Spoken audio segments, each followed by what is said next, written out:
This is Tim Bryce with my column titled, Push Button Grievances. I find it interesting how people tend to have knee-jerk reactions to certain things. It's kind of like a Pavlovian response we turn to in certain situations, particularly as we get older. For example, years ago when I visited my grandparents in Buffalo, New York, my grandfather would automatically go into a tirade if he heard on the radio about crime rising in the area or taxes rising, a common conundrum in New York State.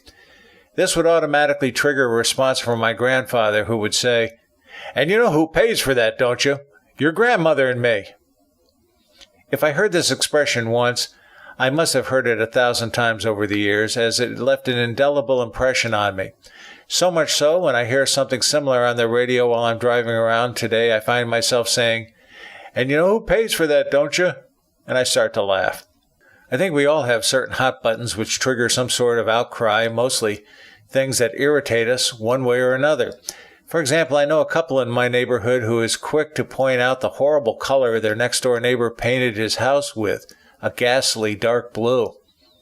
Do you believe how horrible that looks? I've been asked several times over the last 3 years since it was painted. Every time I act as if the question is new to me. My mother has made a house in the neighborhood a pet peeve of hers.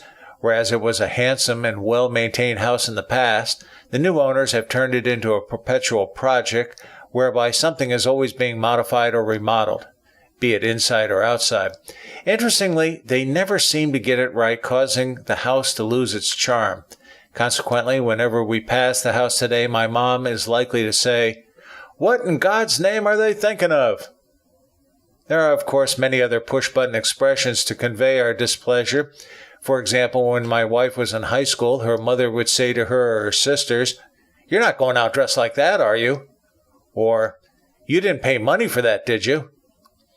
Women may say something catty about another woman they don't like. For example, "Ugh, I hate her." Guys are a little more colorful, referring to someone as, "What an idiot," or perhaps something much stronger.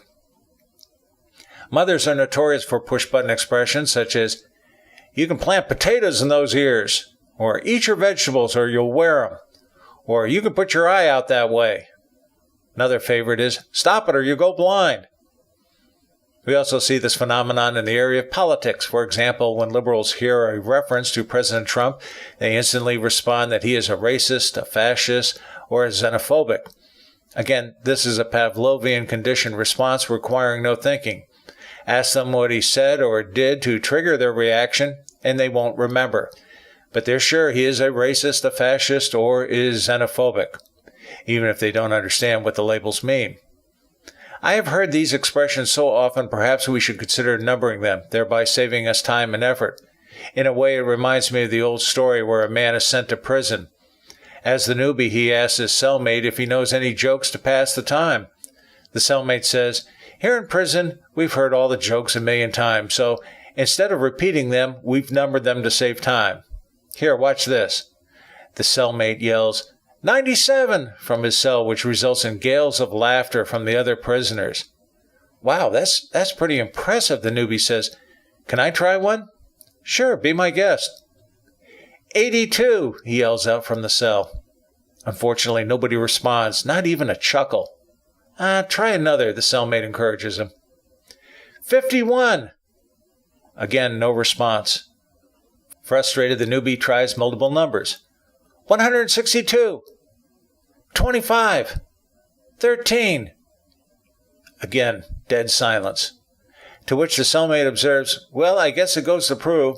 Some people can tell a joke, but others cannot." I'm not sure we should number our grievances this way, as I believe we take comfort in airing our displeasure to others, thereby building consensus of opinion. Besides, someone will inevitably find a way to make money off such a numbering convention.